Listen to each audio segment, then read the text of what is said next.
Welcome to HealthData Talks, where industry experts offer bite-sized tips and trends for managing legacy data. Thanks for joining us. I'm Shannon Larkin from Harmony Healthcare IT, and I'm joined today by Dr. Colin Banas, who is the Chief Medical Officer at DrFirst. Thanks for being here, Colin. Oh, thank you so much for having me. Yeah, so our conversation is coming off the heels of an announcement that our two companies have come together with an aim of improving the EHR data conversion for physicians. And I have to say, the relationship with DrFirst so far has really been positive and quite productive. So you have a great team over there.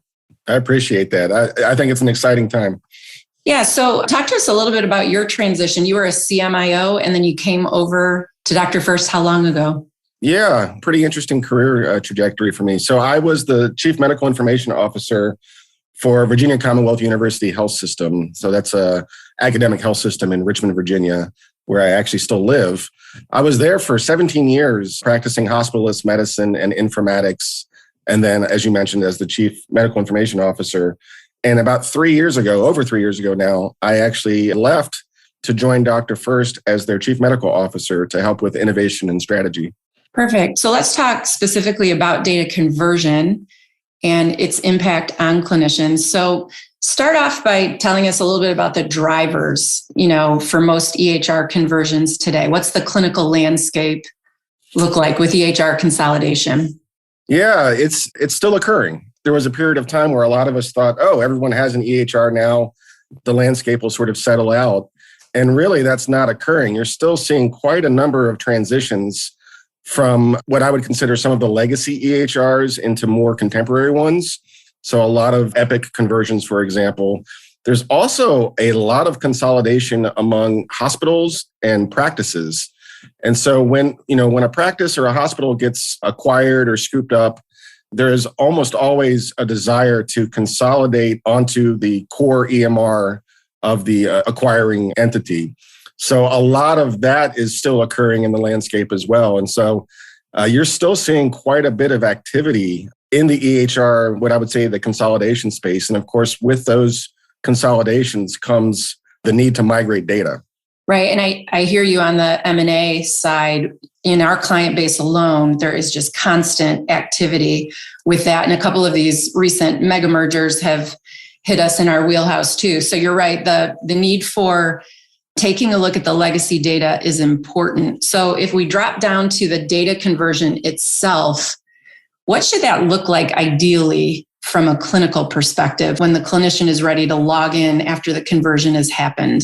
Yeah, I have to, from the clinical perspective, it's got to be safe, right? It's got to be accurate. It's got to be consumable in the correct format, if you will.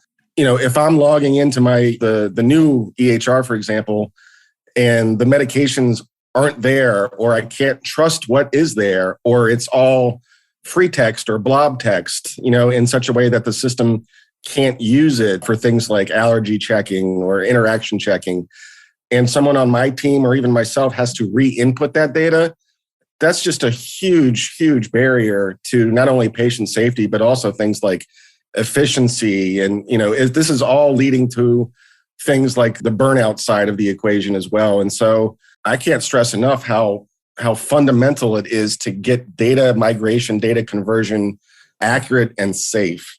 Right. And that's going to take a lot of time on the physician side, hence the burnout. So if it's not happening most of the time that the data is coming over in the right way, what's causing that data inconsistency and what's causing that manual entry by physicians? Yeah, this was the eye-opening experience for me. Even though we've been doing e-prescribing for, ostensibly 20 years now, and of course there are standards for e-prescribing and there are standards within EHRs for how this data is stored, et cetera.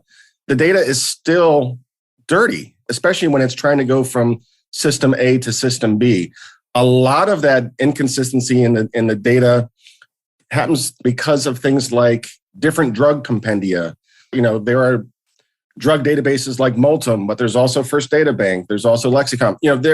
And while there's considerable overlap between them, they don't always talk to each other. And so if you don't get the essential identity of the drug translated correctly, that's a huge problem. So I would say different models for what is structured data is a big cause. And then also the instruction data, or, you'll hear clinicians call it the SIG data. A lot of that is still free text, which is, again, I don't think a lot of people, especially on the patient side, realize that there is all of this free text that's still floating in the ether. And so when you have inconsistent compendia and a lot of free text, you're just setting yourself up for basically, non-consumable data when you're trying to send it from system A to system B. And that's where you're getting all of this manual rework to look at that data, to re-input it into whatever the receiving system is expecting. Mm-hmm. So, and that's where the alliance between Harmony and DrFirst comes in, right? So can you describe artificial intelligence and how that's solving these, data fidelity issues between the EHRs? Yeah. And I think this is a match made in heaven between DrFirst and Harmony. We have a patented technology that we call SMART. So in the DrFirst lexicon, if you hear the word SMART, like Smart Suite or Smart SIG, it's all really referring to this AI that is a decade in the making. That AI is actually continually updated, continually learning. So we're processing here at DrFirst about 15.5 million transactions per day as it relates to medication prescriptions, medication data. And so that AI is able to do the things that I just referred to as pain points earlier. We're able to make sure that the NDCs are appropriately converted and matching to the receiving system. And then probably more impressively, we're able to take the free text that's inherent in a lot of that data, specifically the instruction data, and restructure it. We can normalize it. We can make sure that it turns back into structure and that it turns into the structure that the system is expecting. A really simple example would be, the original prescription might have said, take 1 tab oral daily, but the receiving system doesn't have tab. They have tablets. They don't use oral. They use the term PO, and they don't have daily. They use QD. That sounds really simple, but those things actually matter. And those are where a lot of the translations can fall apart. And that's what we can step in and fix in concert with Harmony. Right. And what percentage of the time does that work? I mean, I would imagine that AI isn't going to solve it 100% of the time. So what role does the physician play for MedRec, when there's an exception? Yeah. So this is the beautiful thing about it. And you're spot on. There's no AI that is ever going to be 100%. If anyone says, we do this 100% of the time, I would challenge them, especially when it comes to machine learning or artificial intelligence. We have about a 93% success rate. And I'll tell you the 7% that we don't convert is intentional. So we would rather have no data flow into those fields, or at least only the data that we know is reliable flow into those fields, than have bad data flow into those fields. So in the clinical landscape, there can be really complex sets of instructions. So if you think about, if you've ever been on a blood thinner, sometimes the doctor will say, well, take 2 tablets on Monday, Wednesday, and Friday, and take 1 tablet on Tuesday, Thursday, Saturday, and skip Sunday. Well, we don't want to get that wrong. That's pretty complex. So we know that the tablet is, a tab or a tablet, however your system wants it. And we know those are oral, but we're not going to fill in the dose and the frequency in that situation because we want a clinician, a human, with the nurse, the pharmacist, the doctor, to make sure that they input that correctly. So that's really, there is a considerable set of guardrails that are included in the AI. When we're doing these conversions, we're doing them safely. Right. And I know that David Sellers from DrFirst joined Jim Hammer on our team, and they actually put together a 30-minute webinar, which I'll have to put the link to that in our show notes for this. But I remember that David had said, no answer is better than a wrong answer. So, but 93% is a lot better than if you didn't have that working in the background. If a migration happened and we didn't use the AI, who on the physician side would typically do the MedRec? Is it them personally, or do they bring in other resources? It's all over the place in the landscape. If you go all the way back to, if you're not using a data migration service, such as Harmony with DrFirst, a lot of that is manual entry. Sometimes you outsource, to clinicians in their downtime, pretty expensive to re-input this data, looking at system A and then typing it back into system B. If you get past that initial migration piece, typically for the med rec that you're referring to, a lot of that will fall on the nurse or the nursing staff as part of intake to get the medication list correct. But I've seen it all the way, where it's a medical assistant or it's a pharmacy tech, all the way to the physician themselves having to make sure that this list is correct before they go through the act of reconciling it. So it really is all over the place. Gotcha.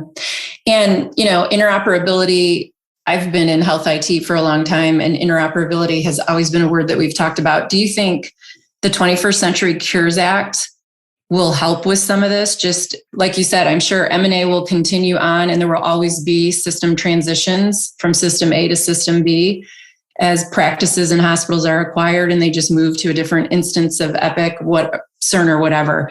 How do you think the Cures Act will impact interoperability overall? I'm very hopeful for it because you're right. We've been talking about this, over a decade now. Interoperability is going to cure everything. I'm finally going to have access to the data that I need, in real time. And to some extent, the industry has gotten better. There is data that I can see from external sources a lot of times. But again, a lot of that data is blob text or free text and not consumable in an easy format. In some ways, we actually have too much data at times coming our way, whereas what we really need is clean data and consolidated data. I think the 21st Century Cures Act is going to accelerate a lot of the interoperability standards and expectations because now you're really involving the patients in it. The patients are having, greater access to their own data and how that data is used and where that data can be sent. And there's going to be pressure to make sure that that data is being sent safely and accurately. So I think you're involving another, lever in the equation that will help accelerate true interoperability, or what I call semantic interoperability, where we're actually exchanging the data and it's preserving its original intent. Right. Yeah. And I think this partnership will go a long way in making data conversions a lot easier for the clinicians, at least the ones that our collective companies will work with. So thank you so much for joining us. I'm excited about the partnership, and I'm glad you were able to come on and join us and impart a little bit more about the AI and how the technology is working. Oh, it was wonderful to chat. Happy to do it. Great. And to our audience, thanks for listening. Join us next time for another short discussion around strategies for managing legacy data to continue to strengthen healthcare delivery. That's it for this session of HealthData Talks. Check out helpful resources at harmonyhit.com and follow us in your favorite podcast app to catch future episodes. We'll see you next time.